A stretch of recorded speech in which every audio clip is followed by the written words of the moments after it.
নগরীতে দিন দিন বেড়ে চলেছে ডেঙ্গু। নগরীতে প্রতিদিন বাড়ি বাড়ি এডিস মশার অনুসন্ধান চালায় একদল গবেষক। ঈদ-উল আজহার ছুটির আগে ২ সপ্তাহ ধরে চলা তাদের জরিপে দেখা যায়, প্রতি ১৫টি বাড়ির মধ্যে ৭ থেকে ৮টি বাড়িতে এডিস মশার লার্ভা বা শূককীট পাওয়া যায়। এডিস মশা ডেঙ্গু ছড়ায়। লার্ভা জরিপে যে বিষয়টির উপর বেশি গুরুত্ব দেওয়া হয়, সেটি হলো লার্ভার ঘনত্ব পরিমাপ করা।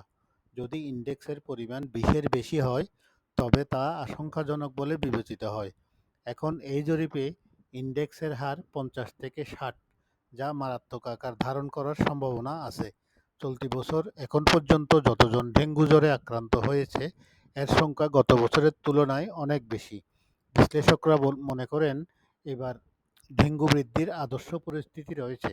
কারণ হিসেবে আবহাওয়ার পরিস্থিতি, স্থানীয় সরকার প্রতিষ্ঠানগুলোর তৎপরতার অভাব এবং সর্বোপরি সরকারের প্রস্তুতির অভাবকে তুলে ধরেছেন বিশেষজ্ঞরা।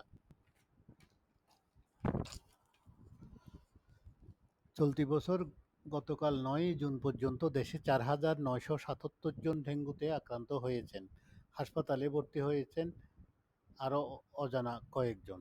এই সময় সারা দেশে মারা গেছেন ২৩ জন।